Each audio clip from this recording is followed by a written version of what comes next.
Welcome to Origin to Ambition, the show where we explore the small business entrepreneur's journey in business. I'm your host, Sean Dunne. Let's get into it. A bit of a loaded question for you. You're probably the only person I've had on this podcast who was previously a financial advisor outside of myself. So it's probably a loaded question, but the value that you see, and maybe it's something you see in the work you do versus your own business at this point in time, your own venture, just the value of advice for small business owners, even starting out. And I'm not necessarily, I am referring to financial advice, but I'm really also bringing in all advice aspects, having a team around, a good lawyer you can speak with, a good accountant who understands how to keep your books in order, that type of thing. Can you articulate that for me, your thoughts around? Yeah, we had a process when I was in my business consulting side, and I do this with our team. Got a new program we're bringing out for the Pacific Islands for about thousands of workers. So it's a personal development program, and it's around the concept of being a coach, like a financial advisor, but a coach. And the one slide that we have that helps people understand it is I put up Serena Williams, Roger Federer, and Tom Brady. And then we say to people, these guys have been the best at their game for decades, not just winning one title, not just winning one Super Bowl. They've won multiple for decades. Yeah. And the one thing that they all have in common is that they have a coach. So if the best of the best can have a coach to help them stay there, then anyone should have a coach. Yeah. If you really want to, everybody has a coach where you want to be better in something. I'm just trying to think of anyone who's never had one. I'm sure there could be examples, but they're pretty rare. But everybody's got someone to call upon. So I think it's just having that other person to bounce ideas off, to be able to help you realize what it is you really want to have in life, and then give you some structure on how to achieve that in terms of advice, financial advice. I mean, that's pretty, if you have a coach you get along well with, that's pretty invaluable. Yeah, absolutely.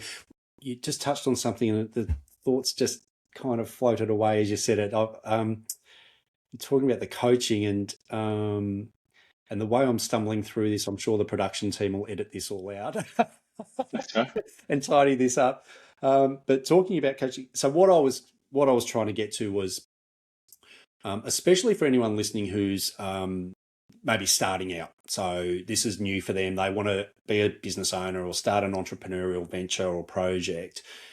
Sometimes it's difficult to get that coaching team around you because you might not have the capital or you haven't got the income coming through the door. But usually you can lean on people that maybe, you peers, colleagues, people have come before you. I still think that that's an important part of starting your business process. Yes, to reach out to people within the industry. If you're trying to learn about it, you find that people really love helping.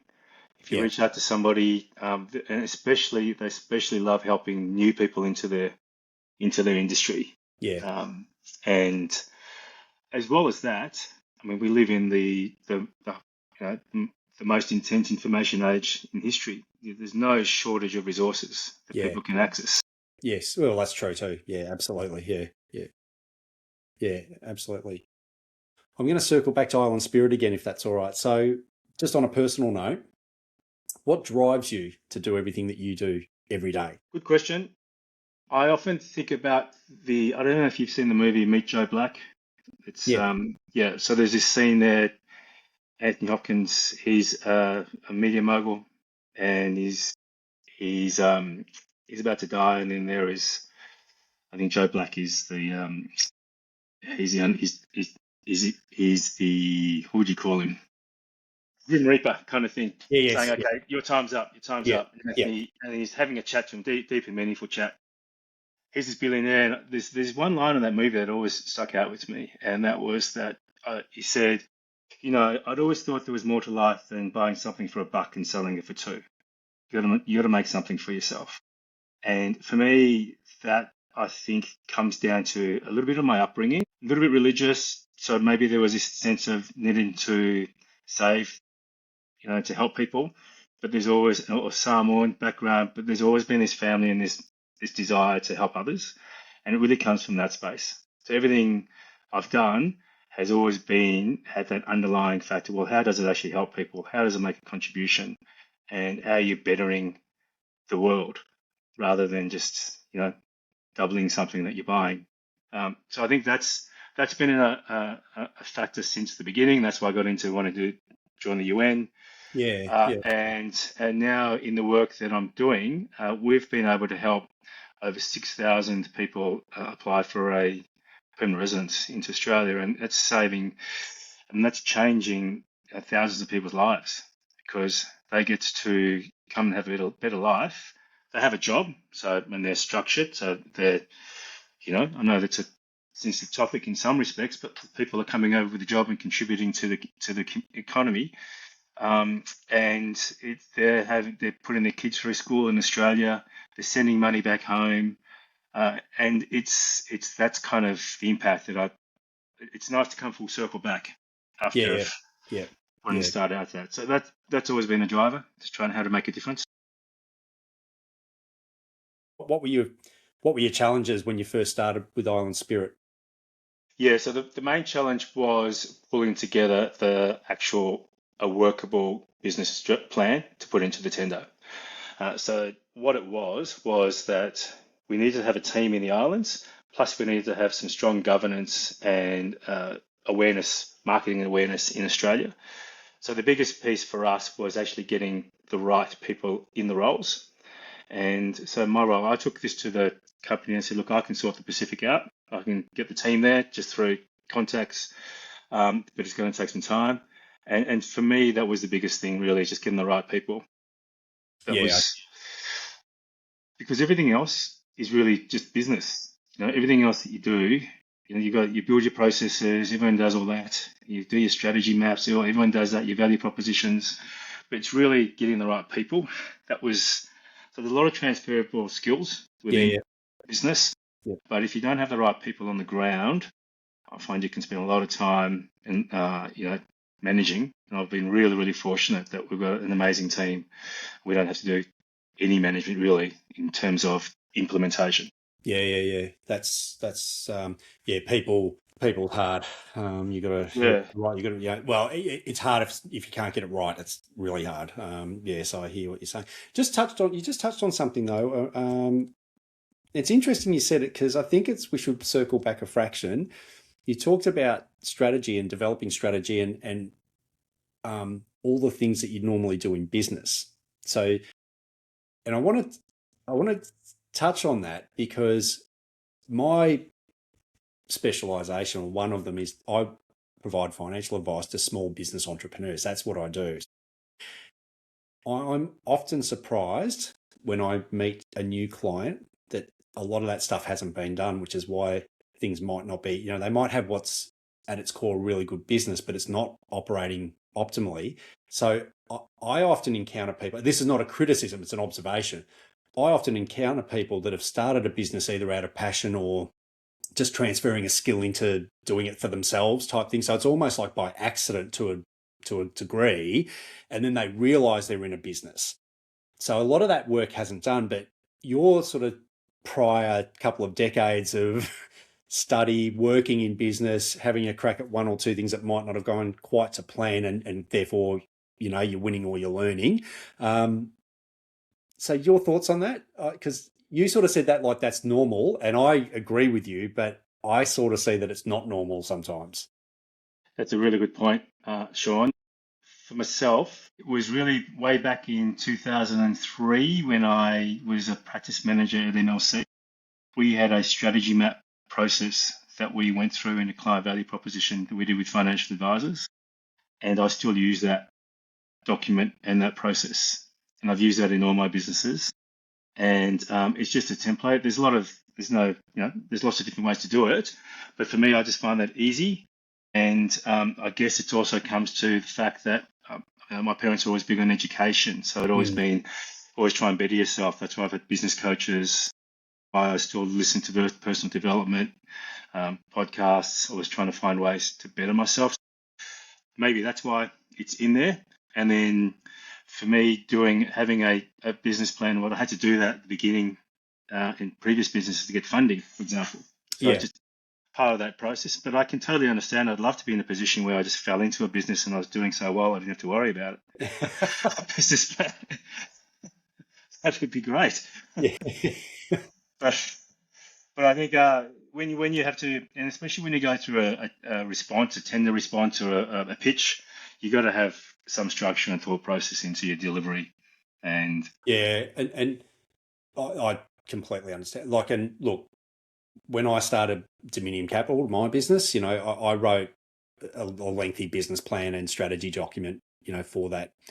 Did it all go exactly to that plan? No. mm, But what I found useful was that you could, that the idea of reviewing your plan and coming back to it, and you sort of go, oh yeah, we said we were going to do that, and we haven't done it, and maybe that's something we need to fix, like, so just having that discipline to come back to something, and you might even look at it and say, look, that's not relevant. We've now found that we're operating that's not relevant and we don't need it. And you can take it out of your plan. But just the fact that you've done that work at the start, it gives you something to fall back on. you can't avoid it if you go into all these seminars and you're doing the training. Even when I was at advice, we got into the values-based financial advice with Bill Backrack. So we joined that program. I flew over to the States a dozen times to do his academies. I guess once you start on that process, you don't want to become a personal development junkie. You got to implement. Yeah, yeah. But there is an underlying, I guess, focus on self-improvement. Yeah, yeah.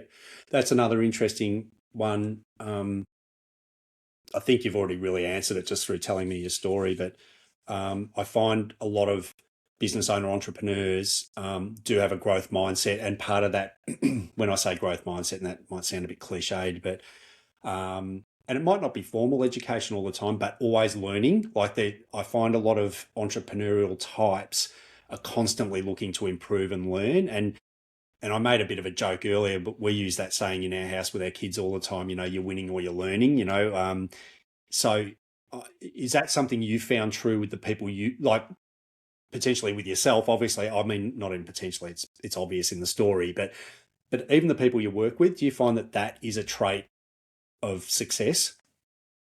Yes, if I look back at the advisor days when we were going to conferences, in those conferences it's the people that turn up to all the sessions. They're usually the successful advisors. They may have been out till all hours of the morning, but they're there the No, next day no, because they're financial there. advisors. You're kidding. That's right. No, they're home. They're in early reading a book. Yeah, but they're there because they want to better themselves and better the business. Yeah, So yeah, I find that, and also within our organisation now, within Island Spirit, it's the people that we have. They want to be better. I often get requests from staff who want to do courses and want to do an MBA. So it's just that mindset, and you see in the way that they run their country versus other ones, you can see a clear difference. Sean Dunne here, and thank you for watching this episode of Origin to Ambition, the Entrepreneur's Journey. I'm a financial advisor who specialises in working with small business entrepreneurs and high-income earning executives. We analyse cash flow, build assets, and protect those assets to help our clients do what they want, when they want, with the people that they want to do it with. So if that's of interest to you, head over to our website and book an initial discovery call, and I'd look forward to speaking with you. What would be the one piece of advice you'd give them that maybe you wish you'd received on your first venture? I'd say I was originally going to say never give up. It's a little bit cliche as well. But I think your business like a professional athlete would treat their trade. So if you want to have a good business, like an athlete does all the training, they do all the research, and they implement. If you want to have a successful business, do the same thing. Do the research, do the training. Like, actually, with the one good thing that we did with the Baccarat program was we would do role plays, and we would have done the same thing in the early days. You do the role plays. I don't know whether they do that these days. Yeah. So do the training, implement and have that accountability. So just treat it like a professional athlete would their trade. I'm going to go off on a slight tangent. I also find a lot of people I speak to on this podcast have had some level of sporting background, and it might not be that they've played at a national or an international level, but they've played sport at a fairly high level or in an organised competitive fashion. And do you feel, so where I'm going with this is, do you feel that you're, and you may have inherently had this, but do you also feel that your love of playing sport and playing organised club sport, and I'm not saying this is mandatory for an entrepreneur, but I find a lot of entrepreneurs have done exactly that, played sport, often team sports, and at a competitive level. Do you think that that again, doesn't mean you have to have done it, but do you think that it does help? And how do you feel, if so, do you feel that that's what's helped you translate that skill or transfer those skills and that mindset into business? I think it certainly helps if you can do it. I mean, there's obviously people where they don't do sport and they've done really well. But for myself and other people who've been through sport, it just gives you not just structure and the ability to follow a program, but just the discipline to do things when you don't really want to, and to turn up. And that's there's that saying that 80% of success in life is just turning up. If you don't turn up to training, well, you have to turn up to training. Otherwise, you don't get picked. You got to turn up to the game, obviously. Otherwise, you just get removed from the club. Yeah. So there's that sense of responsibility for others as well. And I guess if it's an individual sport, or it's like a tennis, there is that sense of responsibility to yourself, to the opponent, to turn up to the game. So there's definitely skills in there. And I do see that. We see that in professional athletes who go off and start off their own businesses.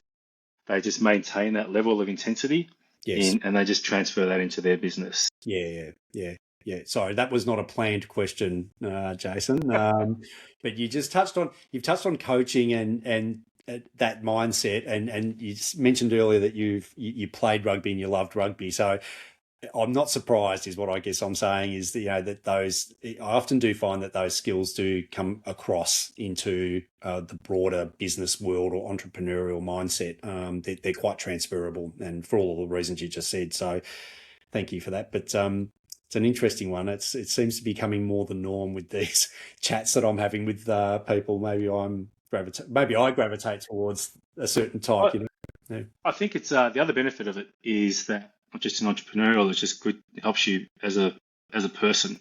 And you see now the drop off in sport for young people and the impact that has on them a lot more than when we were younger. Just play right through school and it was just normal. Yes, it's interesting. I won't mention the school, but my kids go to a school where sport is compulsory, so competitive sports compulsory, and it is interesting because I think even the school sometimes battles, with even the kids and their own parents not really committing to the competitive sport side of things, and it's funny, that battle with kids. Oh, sorry, now I'm going off on a complete tangent, but I think I know where you're coming from. I think I'm the same. Our kids go to schools where they have to play sport, and I think the school just says if your child plays sport, it's healthier for them, and that's it.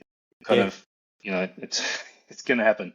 Yeah, we're the same, and I support it. I'm an advocate. I'm an advocate for organised compulsory sport. Because I think it carries you through a lot of things in life. I agree with you. Yeah. So it's an health base. Having just that health base, that respect for your body as a young kid that carries through in life. Yep. Yeah. And that's all for this episode of Origin to Ambition. Thanks for tuning in. To make sure you don't miss our next conversation, be sure to subscribe on Apple Podcasts, Spotify, or wherever you listen in. For more information, you can visit us at dominiumcapital.com.au, and we'll see you next time.